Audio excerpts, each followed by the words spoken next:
Hey everyone, welcome to Webcology on WMR.FM. It is the 4th of August, 2022. Summer's more than halfway over and you better find a way to enjoy it or you're going to regret it. This is Jim Edge from Digital Always Media, and today I'm joined by Kristine Shachinger from Sites Without Walls in Las Vegas. Dave is globetrotting. He's off on meetings. So Kristine, thank you for diving in. Yeah, thank you for having me. I always like stepping in when Dave is globetrotting. You stepped into an interesting week. There's technical SEO is one of your specialties, and we have some fun technical SEO stuff this week. First thing, and I think this is like kind of a big important one. Did you see the new announcement? I think it was just a couple of days ago. Google came out with the announcement on Google Tag. Yeah, the new centralized tag solution. Yeah, it's almost like the one ring tag that will tag your campaigns in like Google Campaigns, information in Google Analytics, information in Google Data Studio, Google 360, etc. It's a tag that goes above your current Google Tag Manager build, but it will allow you to move data between these various accounts, apparently with easy interoperability.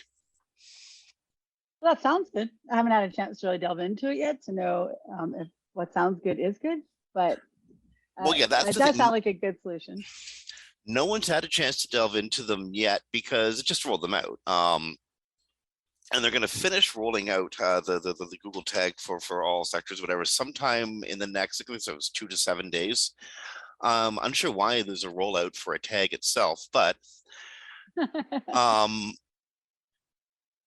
it's one of those things that everyone should use. They do say that you need to add it to all pages where you have your Google Analytics or your Google Tag Manager code. So it's something you got to do. This is one of those, like, SEO and digital marketing must do's. So there's a great article over at Search Engine Land on Google Tag, and there's the information at Google's blog, blog.google/products ad-commerce, etc. You'll find it. Go to google.com and type in Google Tag. You'll find the information you need. Yeah, and so people don't panic. They will deprecate the older tag, but it still will continue to work. They just won't continue to update it. So you have some time. This isn't something you have to worry about tomorrow. No, but do it. Yeah, it's one of those things that you want to get out of the way. So what else do we got? We have the upgrades or updates to the quality rater guidelines, especially around things like your money or your life. We do. So Jennifer Slag wrote her quality guideline update. She has updates for all the ones that have ever been written. So it's a really good site to go look at because she really knows what she's talking about when it comes to the quality raters guide. Just a quick disclaimer for everybody out there. These are not SEO guides.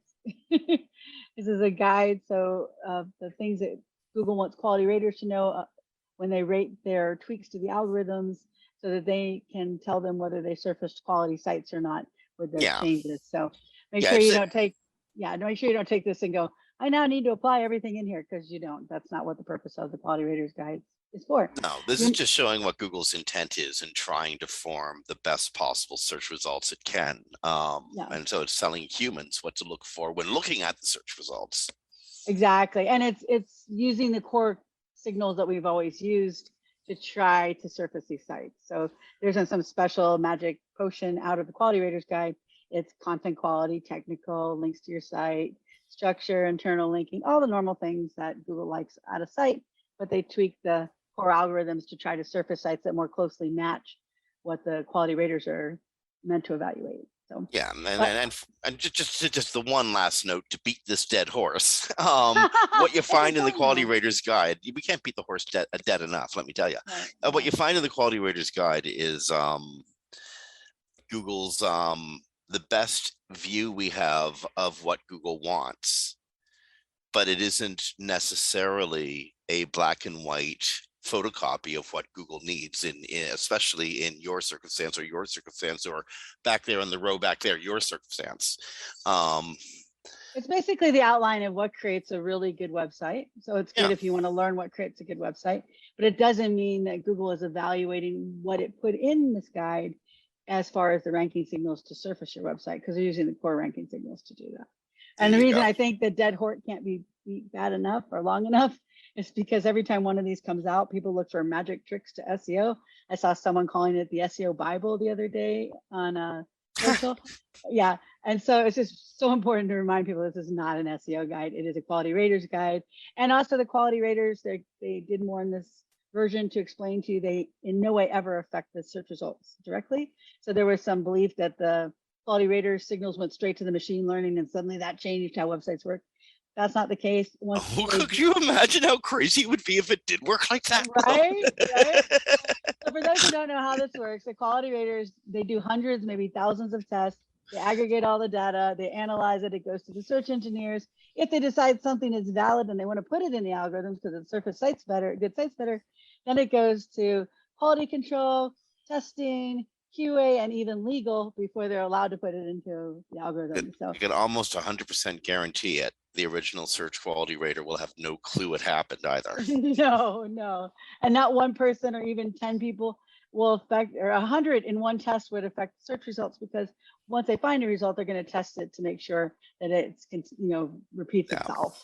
So, okay, anyway, so now that we've said all of that, yes, sorry. What happened? What did they change? What did they change? Well, there's a lot they changed. Really should read Jennifer's article. And if you don't know how to find it, just put SEM post and then quality rater guidelines. And she has a whole page of all of them listed, all her updates.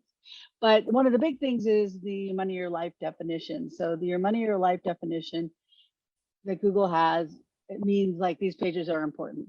So the old definition was just basically, does this impact a person's future happiness or wealth, financial stability or safety? And then they had a general category, like they had sites like news sites, medical sites, financial sites.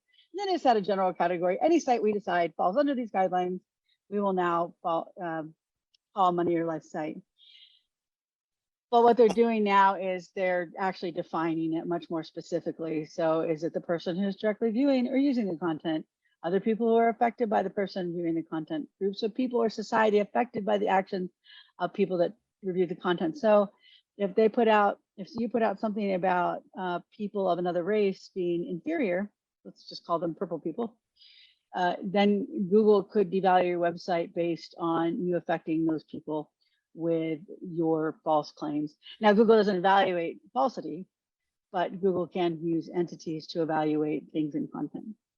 Okay, so one of the changes that did happen in your money or your life, and actually this is a really interesting one, is Google confirmed what people had long suspected, that they see the impact of your money or your life, the importance of your money or your life site on a spectrum. So some of them are clearly really, really impactful, ones that tell people, give people like direct health information. Quite like your example using racism. Say there's a website that says if you eat raw onions, you can get rid of cancer. Google really wants to know about sites like that and devalue them pretty quickly. That site is on the your money or your life spectrum, and I think it would be found on what we would call very low on the spectrum, not considered relevant, important, or authoritative at all. Google never ever said that they had a I don't know, a spectrum, a sliding scale of your money or your life sites or evaluations. They've confirmed that in fact they do. So that's kind of cool. Sorry. Oh, I was just going to say though, so people understand, you'll also see John Mueller say, or maybe Danny too, that they don't know if your site's your money or your life. So how are they doing a your money or your life designation? Well, again, these are quality raters that are supposed to assess if it's your money or your life. But also by entity evaluation, they can determine whether the entities associated with your site are your money or your life or not. So the entities, like if you're talking about a page about cancer and cures and onions, well, Google isn't evaluating the content like we would, but it could see you have cancer and cures and onions on the same page. Maybe that's not a high quality page. And a quality rater can definitely look at it and say, well, these should not be on this page because this is not a valid claim. So that's part of how they look at it. So it's a human review and then how Google looks at it, and they're very different. So Similarly, Google cleared up, or maybe threw a wrench into some perceptions of what EAT, expertise, authority, and trustworthiness might be. And this is around what it is phrased, at least in Jennifer Slegg's piece in the SEM post, as a quote unquote respected website. And I'm going to read directly from what Jennifer wrote. Throughout these guidelines, Google has made multiple new references to the fact that just because a site is considered authoritative or highly respected, its content cannot automatically be regarded as high quality. They make specific reference to academic institutions and government websites, but this is addressing some issues that Google is seeing and wants the raters to help them identify these pages on authoritative websites as potentially being low quality. For instance, you got a question about your taxes. You go to the IRS website. You'd think the IRS is the authority on the American tax system, right? Well, what if the content on that page just happens to be craptastic? It just doesn't answer, out of a million pages, one of them is going to be crappy, right? What if? So just because it's the IRS page doesn't the quality rater isn't necessarily going to can't necessarily assume it's great content.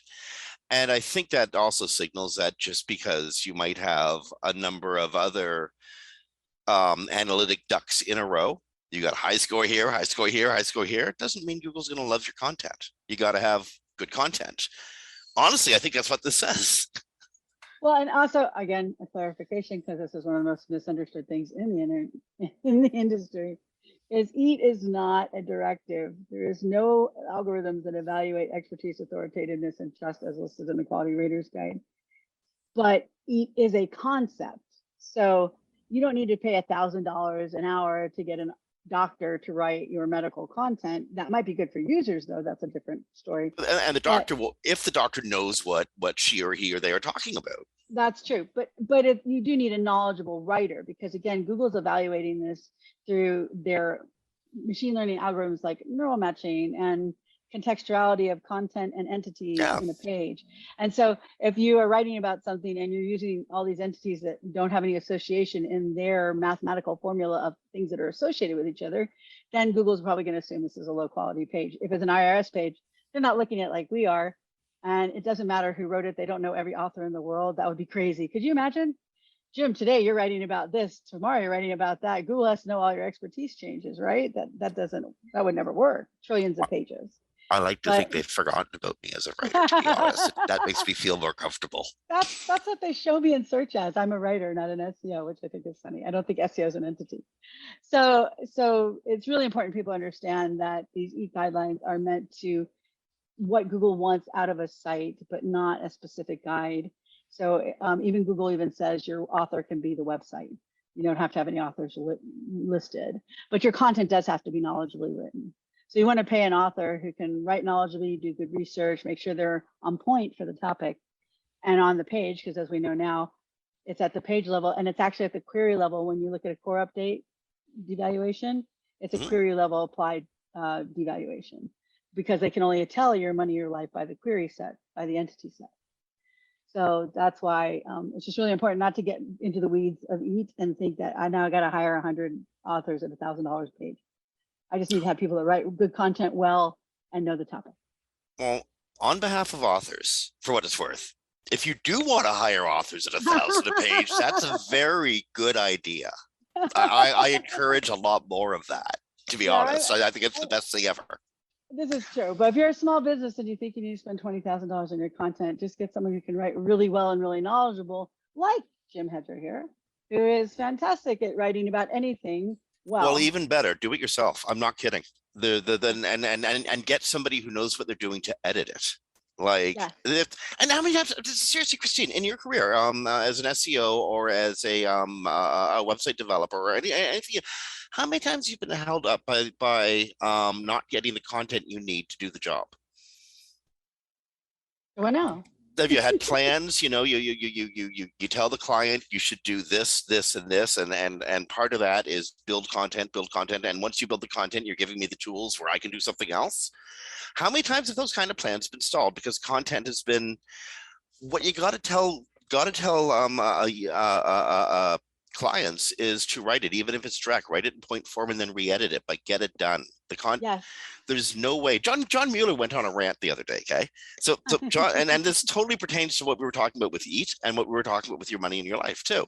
Um, John Mueller went on vacation and he took a week or so off, and he came back and he looked at his email box and kind of got well, not mad, but I think he just got frustrated. And he stepped away from the abyss for a little while and forgot about all the dumbass questions he gets asked, including all of the shortcut questions. Yes. And you were saying this earlier, every time somebody sees something changed in the guidelines, they figure some shortcut has been published and they can go look at it and zing, zang, zoom, they get great rankings because they found the shortcut. It doesn't work that way. You can read all the SEO blogs in the world and it still won't work that way. Then you should read SEO blogs. You should, because it gives you an understanding of how the world works. But you're not going to find a magic bullet in any of those blogs unless that magic bullet is something that fires your imagination to do the content and build good sites, strong, structurally sound sites, but do the content work, because that's what Google wants to rank. Right. No, very true. And it's so important that people understand the truth is regular SEO is kind of boring. It's not boring in the results you get, but it's pretty straightforward in the top level. The details are where it gets difficult, and that's where your experience comes in. But writing good content, having links come to your site, good architecture and structure, making sure Google can crawl and index your pages, right? All that is so much of what SEO is. And we're really past the age of quick tricks. Occasionally, someone might find something that slips through the Google algorithms and you can manipulate rankings, but we're not really at that stage anymore. That was a decade ago.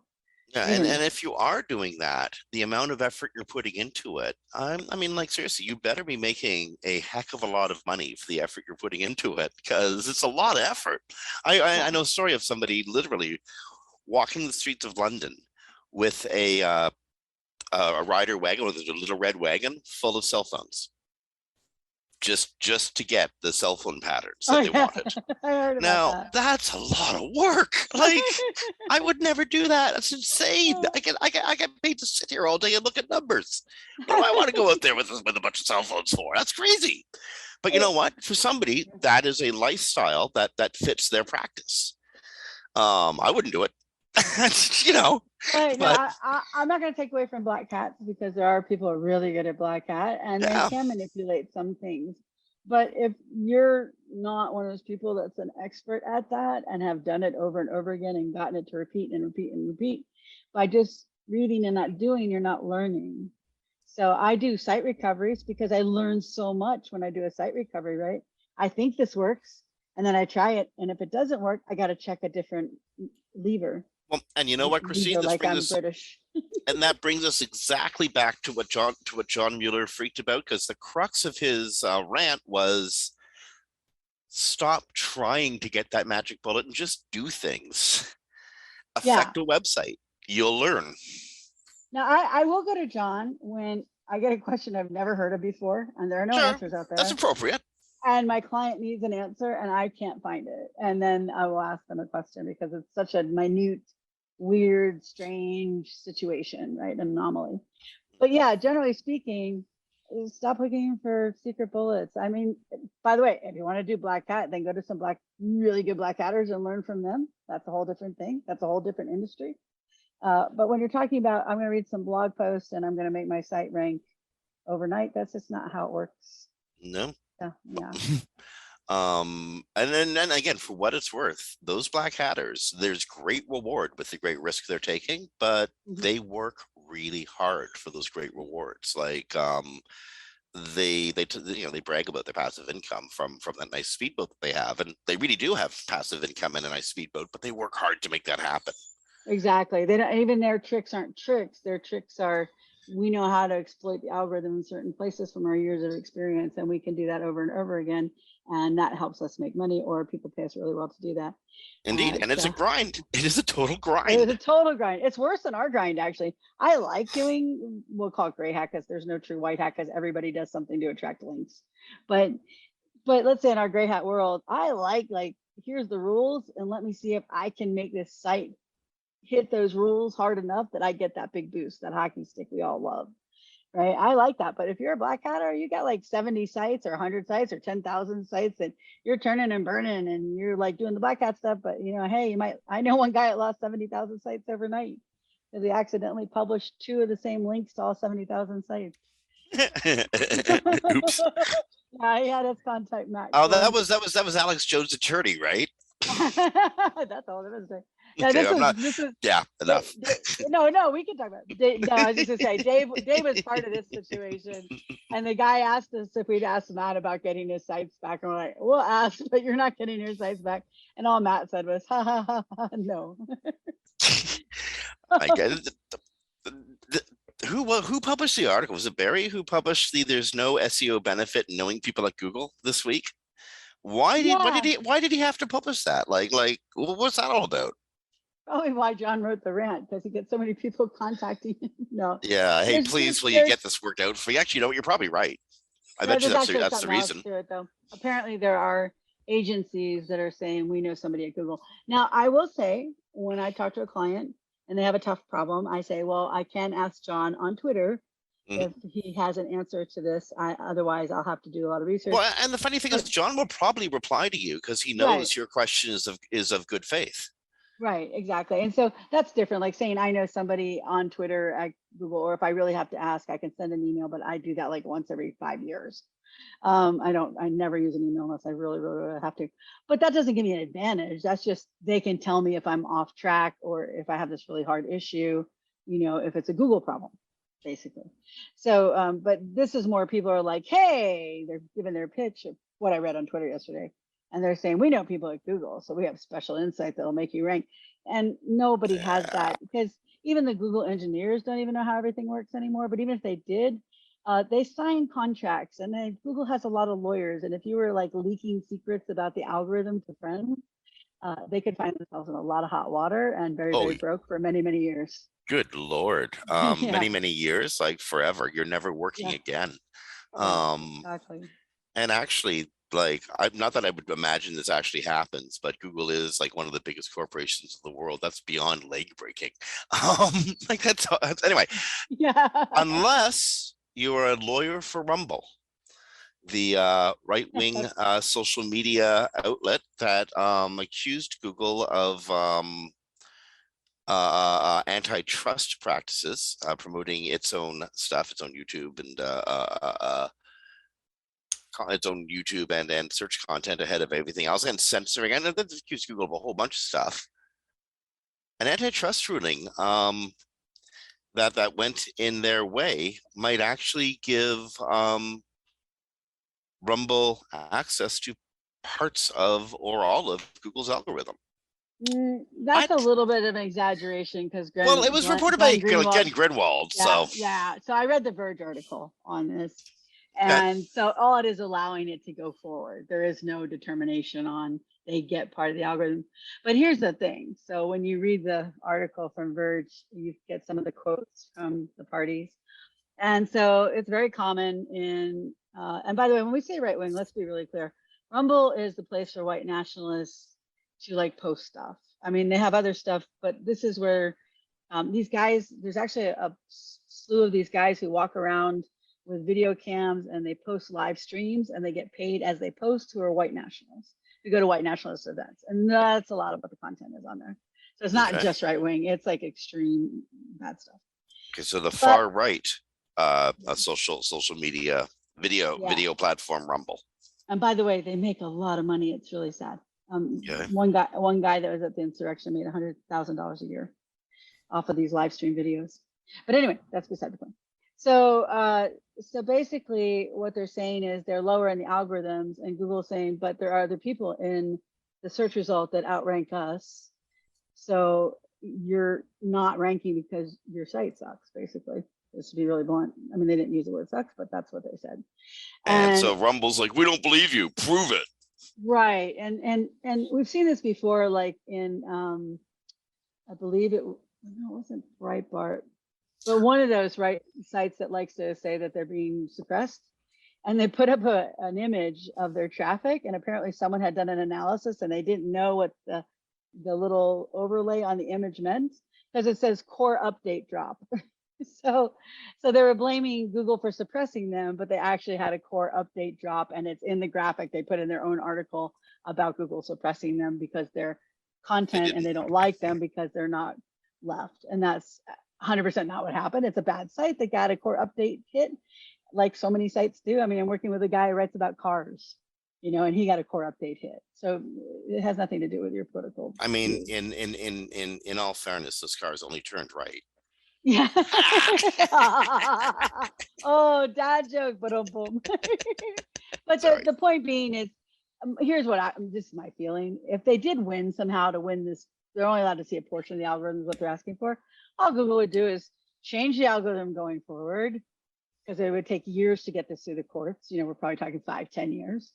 Yeah. And by the time they win it, okay, sure, we'll show you that part of the algorithm from 10 years ago that we no longer have. You can have that. And there's no way they could get the current algorithm because they weren't affected by it. Indeed. And as you said, by the time this goes to court, the current algorithm will be, probably outdated and rather moot, much like the original PageRank kernel is outdated and rather moot.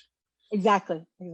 So I don't see this as being much of anything. And I do think when they get to court, because other sites ranked above Google, it's really hard to prove that it was because of Google. I mean, if the case goes further, and if in going further they are allowed access to Google's innermost secrets, it'll be the first time anyone's read Google's diary. That's always been kept under lock and key. Yeah, but it'll be like one of those documents you get from the government where like 3/4 of it is blacked out. Yeah, and the stuff that isn't blacked out, as you said, is now redundant, so or useless. So exactly. Okay, let's get. You know what? We should jump to some useful stuff. If you go over to Search Engine Journal and check out the Matt Southern article, say you're a YouTube creator, there's new goodies for YouTube creators. I think this is really cool. YouTube is giving their content creators access to new metrics. They're giving them access to a much larger pool of copyrighted music. So thank goodness. And because honest to God, you hear the same little clips over and over and over again if you watch enough YouTube. And they're giving their creators access to a new and improved YouTube Studio video editor. I think this is, again, there's more and more people who are using video in their promotions and more people who are, making money on the YouTube platform, just bringing information, be it cooking recipes, how to rescue someone while they're choking, or plumbing guidelines. If you are a creator, use this stuff. So Google's very scared of TikTok right now. So everyone's scared of TikTok right now.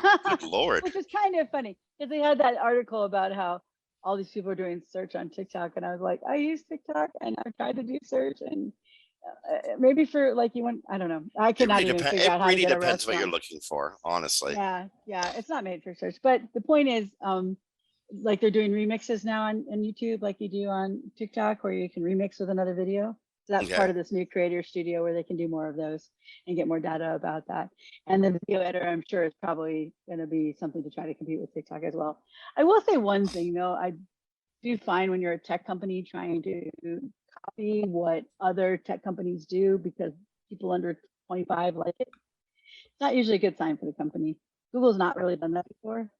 This is like kind of their like a first major change they're making because of a competitor. I don't think I remember any other. Am I wrong? Oh, I don't know. I suggest that even though Oh my, I can't believe I'm forgetting. Google, what was Google's social network again?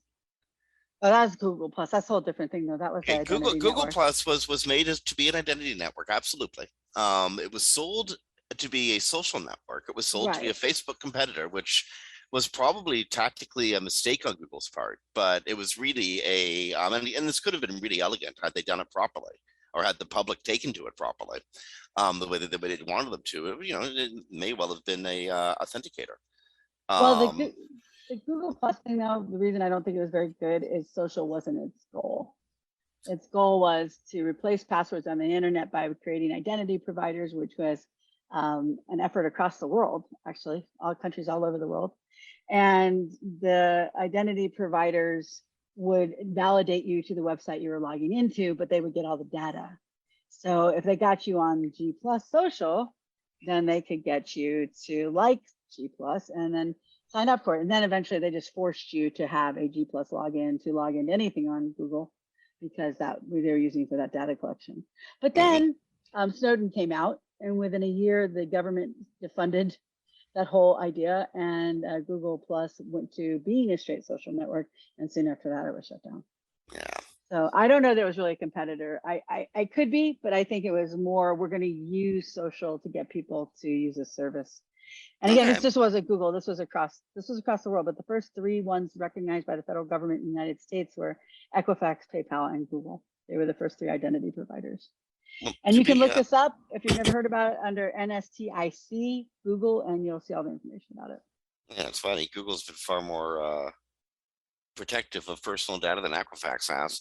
And Now, but this was years ago. This was yeah, a long time ago. and so Oh, I'm really mad at Equifax and the screw up they had with people's credit oh my ratings the other gosh, day. It's yes. just the damage they did. It was only a 3-week period, but the damage done to so many people over that period Yeah. is I can't even think about what that's Oh, I like. know. You're going up for a mortgage, or you're trying to get a credit card because you need to pay for your kid's school or And something, like right? things aren't stressful enough right now for people, eh? It's horrible. Ugh. Just back to one thing real quick. It's just Yeah. the um the copying TikTok. I don't know if you've noticed, but I sent you a screenshot of it. So I don't know if you've gotten it. But Google is now showing like 8 to 10 video results and the regular search results for a search query. Mm-hmm. So I was looking up a lawyer anchor that's on a uh, station here called MSNBC, and I put MSNBC lawyer, and I got 8 video results. Why is that a video? Because they're trying to compete with TikTok. They think everybody now wants video content, right? So other people have been showing me this too. They're getting these ridiculous like 8 to 10 video search results. So if you see a downtick all of a sudden in your search in your numbers, make sure that your query is not returning one of these video results, because I guarantee you, one, you're probably not in it because most of the stuff is coming from major sites, and two, most people don't have time to watch videos on a search engine. Like I'm on TikTok, it's a 10-second video. I may take half an hour and go through some. On I Google search, I'm trying to find information. So giving me 8 video results is not helpful in I any got way. one client that actually sells a line of really well-known recreational products, and they use video to the nth degree to promote their products. So I got to tell you, I am loving this. Oh no, Seriously loving video is this. great. Don't get me wrong, but we do have a video tab, and interjected video searches are fine. Well, Yeah, this is they do literally good like too. my query term. My query term was just MSNBC lawyer. That was the term, and I got back 8 video results. Geez, you didn't There's get no, anything to do with paintball guns, did you? no. I'll try harder next time. That's all I put. I couldn't remember how to spell the lawyer's name for Twitter. I wanted to make a comment, and I couldn't find their name. So the point being is, that's a crazy result, and hopefully short-lived, because it's completely non-useful. I mean, I get with paintball guns, sure, that's useful. But also, if I want to look up like how to buy a paintball gun, I probably don't want the video result. I probably want You a know what? website You to know what's explain really things. useful? A lawyer with a paintball gun. Like much more useful than most lawyers most of the time, especially if you're Alex Jones. But I digress. Well, you know Um, what? Since we really want to seem to talk about this, I don't think I'm that's like, sorry. Every time, you know what? I keep looking for the next story that we want to jump to, and I got this little image of Alex Jones the moment he was told that the families had all that information, like had all that well, phone data. well, And every time I try to jump to a new story, I see the look in his eyes, and it's blowing me away. It's hilarious. well, I asked, that's what I was trying to find out when I said embassy lawyer, there's a couple of very well-known lawyers and that are very high up in the United States as lawyers, like constitutional lawyers. So I was trying to find out, did the lawyers do anything wrong? Because the other team asked for the information. Jones said he didn't have it. The lawyers found out he did. If they accidentally in quotes, sent it, did As they violate the law? Because they no, were as supposed I to give it understand on it, discovery.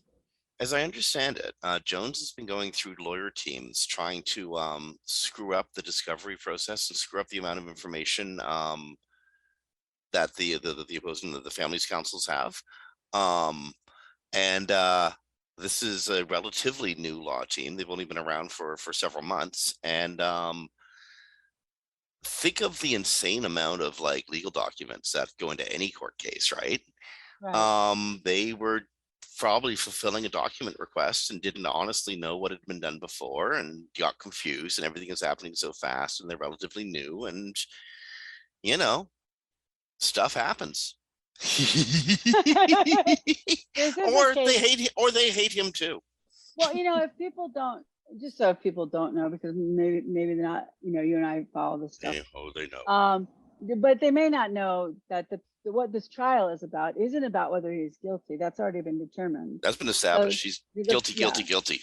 So the parents of Sandy Hook children were incredibly harassed because of what Jones said about it being fake and crisis actors and their kids weren't really dead. And the people who followed him would go to their homes. One family moved 27 times after their child was killed. Yeah. So the defamation claim is $150 million on this case. And they won that part. They're just determining how much of the money they get. Well, he was trying to also hide his finances. Yeah. So apparently in all that data is all his finances. And if you want to cry right now, he made 165 million over 3 years on selling supplements to people that watch his show. So, Well, but the damage is 150 million. That's what they're asking. And he made 165 million. And now they have proof that he has that money. you know, that leaves a Because- cool 15 million for his wife. So that's pretty cool. Or his ex-wife, I should say. That's pretty cool. Yeah, but the thing with all of it though is just like you said, the face when he realized he continued to lie in court and he got admonished for that multiple times. But his face when he realized, and also the other thing is, lots of friends of his, who are usually very vocal on Twitter, apparently people are noticing today they have not posted at all since that information came out yesterday. So because they have his emails, his text messages, his photos, anything he's done, they have that access for the last 3 years. So it's going to get very interesting. Yep, the world has a way of writing itself sometimes, and this is a great example. You know what? I have moved the image of him from my screen. I can't see his sweaty, bulgy face, and I will not be distracted any further. I promise. Mostly. Okay, here was a cool story that actually just came out quite I think this morning. I didn't even know this existed, eh? You know how Google publishes a amazing trove of developer guidelines? Yes. Did you know that there was an overview page for them? One that shows you all the guidelines they've published? Today I learned. What did you learn? Today I learned that there is an overview page that you can go to that makes it really easy to find any guideline or guidelines based on topics that they might relate to. There's literally dozens of them. And I never knew this page, developers.google.com/search/docs/advanced guidelines overview. I did not know it existed. You didn't notice? Oh, so here's the And now that I know, I mean, I knew how to get to any of the pages themselves, but this page itself made me so happy to see. Moreover, there's additions to this page. five new guidelines to report on, which also made me very, very happy, although one of them has since been removed. But yeah, Google outlines best practices for SEOs and for webmasters, and they've added best practices for e-commerce sites in Google search to establish your business details in Google, guidelines for web hosting services, and keeping redacted information out of Google search. They had also published best practices for bloggers, but have since removed it. So yeah, the overview page blew me away. I don't know why I didn't know about that before. I probably feel stupid for not knowing about it, but boy, do I feel smart for knowing about it now. Definitely don't feel stupid. But I tweet about these every few months, so you probably should follow me more, you know. I'm just saying. I'm just kidding. But I'll follow the guidelines when I'm good and ready. Damn it. Whenever someone's posting about what secret tricks they thought they found in the quality raters guideline, I always post these and then the other ones that they have about. Once you get into these, you have other links for like advanced SEO, webmaster guidelines, things like that. Because this is what Google's looking for from SEOs, not from quality raters, right? I reference the dev docs all the time. I just didn't know this one page existed. Yeah, no, I know, but I'm saying for other people who don't know about these docs, that they may not know all that's in there, right? And so, by the way, Google's terrible at search. So when you look for a developer doc, make sure you add to your search developer doc, Google developer doc, because generally they won't come up in the top 10 or 20. But if you have an issue you want to know about from Google, like from anything from what's the best practices for canonicals or for robots text or for your content or anything that you can think of in SEO, do a search on those and add Google developer docs, and you almost will always find that they have a reference doc. It doesn't mean that they give us all the information. There's some things about links where they just want you to do what they want you to do and aren't 100% accurate. But 99% of the time, you're going to find really good information about what you need to know about how to implement SEO on a technical level, even if that technical is content. I don't mean technical SEO, but I mean like on content. So they're really good pages. Also, make sure to look at the right side because they have another sidebar on the right side sometimes, which is in gray, and you don't always notice that it's there. But yeah, these are excellent. I give these to clients all the time in my audit documents. I'm giving them solutions. So if you can find it, the overview page, you can, kind of like this one wonderful index page, instant reference. Yes. Okay, so do you remember, I don't know, about 5 years ago when we were told to hurry up and get all of our sites converted to be mobile friendly like now? Yes. Yeah. 5 years later, Google is still 5 years and 8 months later, Google is still migrating websites into Google's mobile first indexing. Yeah. Okay. Go ahead. Go for it. Go for it. There's a reason for this. Yeah, I was just going to interject that I had a client in 2020, that major e-commerce client that still hadn't been converted over to mobile first because they were using an MDOT and it didn't have where they had a page to a page match. So Google refused to move them over, which is probably good for them. So. Indeed. Indeed. Did they canonicalize properly at least? Because now you got 2 pages representing exactly the same thing. Yeah, the big thing that Google looks for in the mobile first rollout is to make sure that you have comparative sites. So if you're using an MDOT, which you really should be off of by now, but if you're using an MDOT and it's only a small version of your site or doesn't have, kind of one-to-one relevancy to the main site on the desktop, then Google won't convert you over because they don't want to kill your site, which is what would happen. But you have other reasons, I'm sure. There's other reasons. There's some sites that I think as Google pushed webmasters towards mobile first, they forgot that there's a lot of websites that are never accessed by mobile. Some B2B websites are literally accessed maybe 5% on mobile, 95% desktop. And there's good reasons not to switch some sites immediately into the mobile sphere. Thing is that's not the reason Google does or doesn't put something in mobile. I don't know what the reason is. I think it's just that there is an incredibly absurd amount of websites of URLs out there, and Google has to take them. Google makes big lists, batch by list or a batch of URLs, and it's churning through them. It's definitely possible. I mean, there are billions of websites that Google has in the document. Honestly, at this point, it's innumerable. Could you imagine? Can you imagine? And think of the URLs created by, say, an ecom setup. That's innumerable. So that's what I think is happening. Honestly, Google's just the web is way too big to do anything quickly to. I think that's part of it, but I also think, just working on a lot of auditing that I do, there are a lot of sites out there that don't have proper responsive design, or are still on MDOTs and don't have, there's a word for it. It's not comparative, but I'm just going to say comparative. They're not equal. The mobile site's not equal to the desktop site. So they keep using the desktop site so as not to go to straight mobile first, because then the site would lose a lot of its traffic because they're not comparative. They don't have enough pages. They don't have the same things on the pages. And so it's both. It's tons of, like you said, innumerable amount of websites.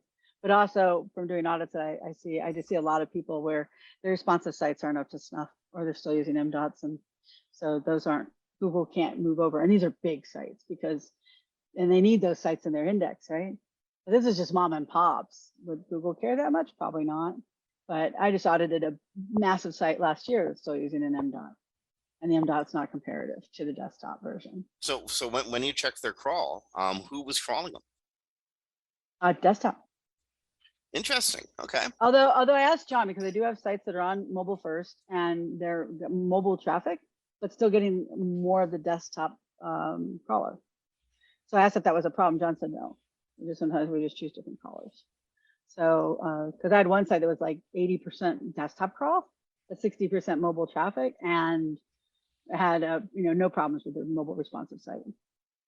So it was one of those weird anomalies that I asked John about. But he said that was not indicative of anything. It didn't matter. So, well, as recently as March 2021, both Search Engine Roundtable and Search Engine Land had been reporting Google was close to finishing. That's, of course, over a year ago, almost a year and a half ago. So, they're getting there, apparently. It's a hard thing, because if you move someone to mobile first, all the ranking signals, except for a couple of mixed hybrid ones like navigation and links, come from their mobile design. So if their content does not equal the content on the other site, they'll just drop. They will drop like a stone, but it doesn't mean that they're not being evaluated. No, they are being evaluated. But I guess my thing is, the site last year was one of those brands that if you didn't see them in the index, you would think something's wrong, right? So Google doesn't, people think they favor brands. They don't favor brands, but they're not going to make changes that drop sites that people expect to be in the index out of the index, because why would people wouldn't think Google's a good search result, right? A good search engine. People forget that Google's product isn't their search result pages, it's the sites they pull back. So if I did a search for XYZ and we expected ABC company to be there, and they're suddenly not there because Google made a change, well, people go to Bing because I can't find the sites and they know the site should be there. Nice. So yeah, so that's my theory of the case. Okay, we're closing in. We're actually in the last 10 minutes of the show. We got a couple more stories that could go long, so I kind of like saving these cool ones to the last, though, because you remember the days of the SEO world when you were looking just desperate for any clue on how Google worked? Oh, sure. I said, well, we still do that. Well, here's one. Core Web Vitals not impacting no index pages. Yes. So this is how Google sees the a no index page. It doesn't. So I'm quoting directly from the Chrome Dev Doc. Any page will not meet the discoverability requirement if any of the following conditions are met, including root pages of the original data for the origin data set. The page is served with an HTTPX robots tag, no index header or an equivalent. So you're telling it in the robots tag, no index, or the document includes a meta name, robots content equals no index meta tag or its equivalent. So yeah, you tell Google not to index it. Google won't even check its vitals. Though okay. So I have to say I feel very embarrassed. I did not know they were counting no index pages, and I know a no index page sometimes can show up in the search results. But Google's using your visitors to determine core web vitals, the 75% basically of those visitors to determine how fast your pages are loading. How are they getting to the no index pages? And are they using ones that people no index intentionally because they don't want Google to crawl it? Then how is Google getting that information? That's a very good question. Right? Because they would have to find it from search. If they're just finding it in your site because you have a link to it, I mean, Google could find it, but how is Google tracking? I don't know. I just thought that was a weird thing. Yeah, again, that's why I prefaced the story with the way I did. Like, you remember, there's a clue in here on how Google works and see things. And we could analyze it for all afternoon long. Unfortunately, we don't we have about 5 minutes to analyze it. Actually, we got about 5 minutes, so we're out of here. But I think that's really cool. There's a lot of reasons to have pages in your site no indexed. Although obviously, if you want it to be in Google search results, you need to let it be in Google search results. But there's good reasons to have no index content on your site. Sure. How does Google know it's there?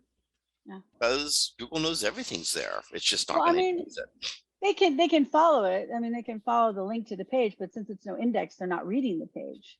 So my question is, how are they getting? Or they're not recording information from the page to make available to others. Right. They're supposedly, as soon as they hit the no index side, they're supposed to, not be doing anything with that page. But I just don't understand how they're getting core vitals, which is somebody visiting that page through a no index page that they shouldn't be reading in the first place. So you want to make your website how to say this, your pages available for core web vitals, make them available for discoverability. Yeah, very true. And they're like, one of the really good reasons people know index is like WordPress has tagged pages. Most of the times those are low quality. There's just accumulation of blog articles, but they want their users to still be able to use the tags to find those articles. So you'll no index those pages, but you'll keep them linked in your actual site. Okay, last one we're going to have time for. It's a really good one though. It's one of those basic overview stories. And also it's written by Roger Monti, which is Roger puts the work into his articles. He does. Yeah, he does a good job. And this one is actually, it's really important. 17 SEO best ranking practices, or best practices for better ranking. And it's basic stuff. It's easy stuff that everybody should know, but it's stuff that, it's like a good checklist to have, because shoot, with all the stuff you often forget about stuff that you ought to be thinking about, because you know so much damn stuff. That's very true. And if you take this document or the developer documents, you do better than reading the quality rater guides for SEO tricks. Actually, very probably. Very, very probably. You want to rank well. Here's the best. Let you put this on the very front of the quality raters guide.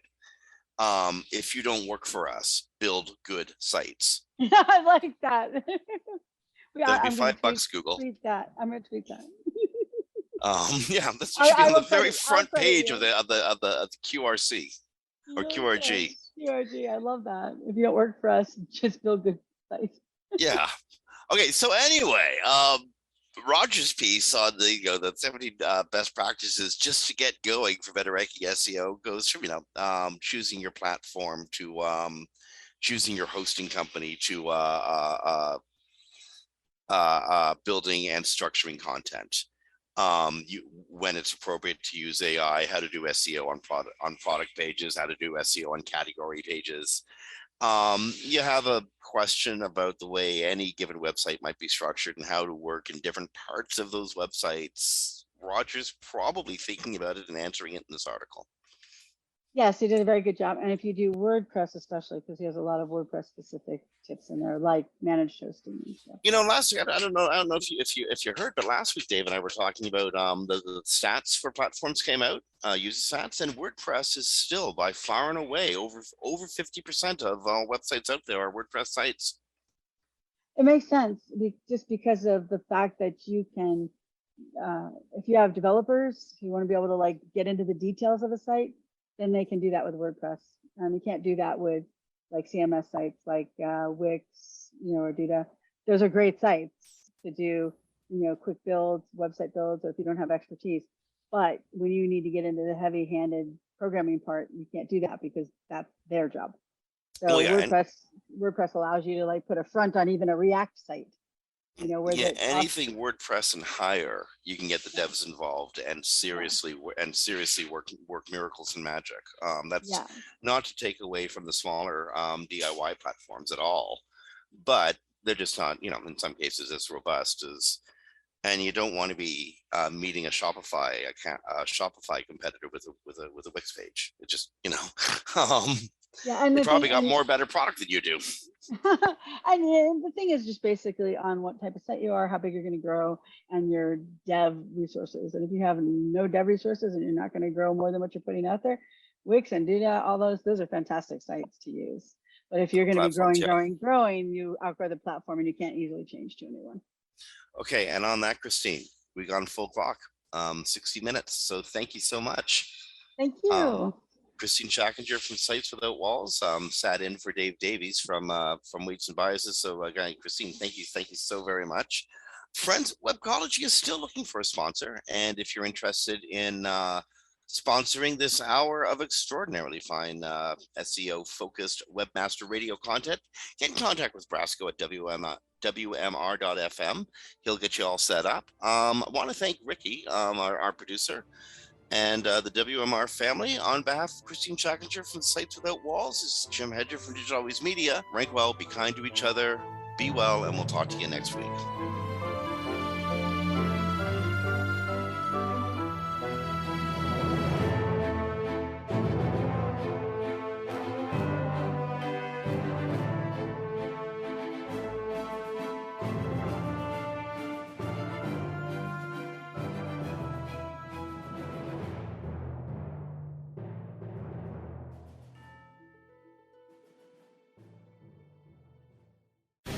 The opinions expressed on this program are those of the guests and hosts and do not necessarily reflect those of WebmasterRadio.fm's management or sponsors. Any rebroadcast or redistribution without authorized consent of WebmasterRadio.fm is prohibited.